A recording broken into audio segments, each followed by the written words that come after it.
late 1968 and early 1969, U.S. service members regularly flew reconnaissance flights, surveillance flights, over the Korean Peninsula and just outside North Korean airspace. There was nothing unusual about that mission except it was shot out of the sky. 31 Americans died. 2 Soviet-made North Korean MiG jet fighters shot down that surveillance plane. In 1994, they did it again. This time it was a smaller U.S. military aircraft. It was a 2-seater Kiowa helicopter. One of the crewmen was killed. The survivor was named Chief Warrant Officer Bobby Hall. He was held prisoner in North Korea for 13 days before they finally let him go. The United States and North Korea have been at some level of hostile standoff for decades. The new real wild card in this difficult relationship is our own president. After several days of Kim Jong-un and Donald Trump trading personal insults and threats to destroy one another, today the North Korean foreign minister stepped up to a bank of reporters and cameras outside his hotel in New York, where he's staying to attend the UN General Assembly.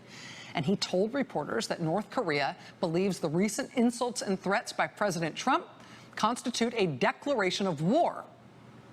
Clearly, if there has been any strategy behind our new president's insult comic approach to the North Koreans, it doesn't seem to be working.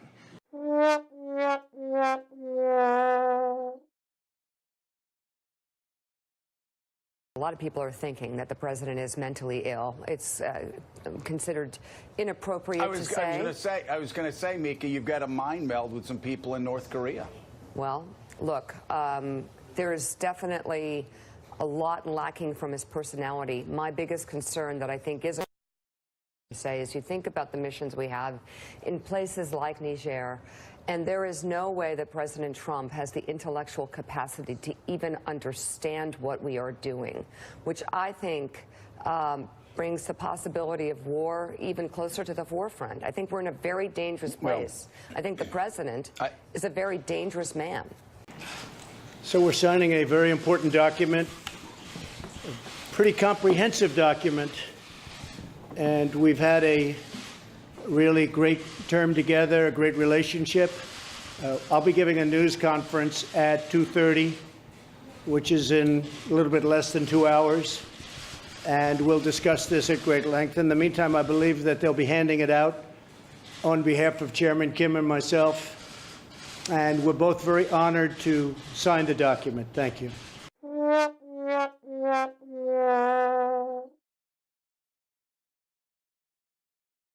How did we get here? Why does it appear that we're on the brink of a war in Asia, one that could involve nuclear weapons? North Korea has had nuclear weapons capacity for at least 10 years now. Have its recent advances been so dramatic and significant to force the United States to wage a preventive war? No. The crisis we now find ourselves in has been exaggerated and mishandled by the Trump administration to a degree that is deeply worrying and dangerous. So we're signing a very important document, a pretty comprehensive document, and we've had a really great term together, a great relationship. I'll be giving a news conference at 2:30, which is in a little bit less than 2 hours, and we'll discuss this at great length. In the meantime, I believe that they'll be handing it out on behalf of Chairman Kim and myself, and we're both very honored to sign the document. Thank you.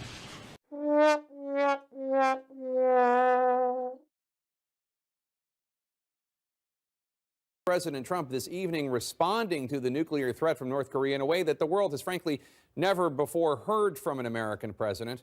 President Trump apparently recently had been told that in his annual televised New Year's message, North Korean leader Kim Jong-un said, quote, "The entire mainland of the U.S. is within the range of our nuclear weapons, and the nuclear button is always on the desk of my office," unquote. And that's a questionable claim in terms of North Korea's actual nuclear capabilities. But regardless, President Trump took to Twitter this evening, writing, quote, "North Korean leader Kim Jong-un just stated that the nuclear button is on his desk at all times. Will someone from his depleted and food-starved regime please inform him that I, too, have a nuclear button, but it is a much bigger and more powerful one than his, and my button works," unquote.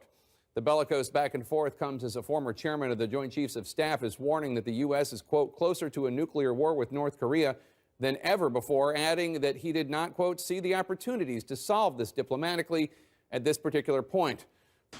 And we're both very honored to sign the document. Thank you. And I think both sides are going to be very impressed with the result.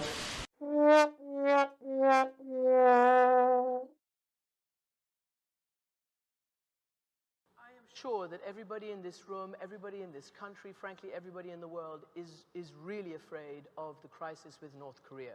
So given that that affects everybody, including women, what do you make of President Trump saying that he'd be honored to meet Kim Jong-un? And I ask you that seriously because the dirty little secret is that it will take, won't it, negotiations with the North Korean regime to actually come to... I want your view on negotiations as a way to forge peace and not as a sign of weakness and appeasement. Right. What do you think? Because President Bill Clinton was the last person to actually negotiate and cause an arms control agreement that worked with North Korea. I take this threat very seriously. Negotiations are critical, but they have to be part of a broader strategy, not just thrown out on a tweet some morning that, hey, let's get together and, you know, see if we can't get along, and maybe we can, you know, come up with some sort of a deal. That doesn't work. 세상은 아마 중대한 변화를 보게 될 것입니다. The world will see a major change. 오늘과 같은 이런 자리를 위해서 노력해 주신 트럼프 대통령께 사의를 표합니다. I would like to express my gratitude to President Trump to make this meeting happen. 감사합니다. Thank you. Thank you very much.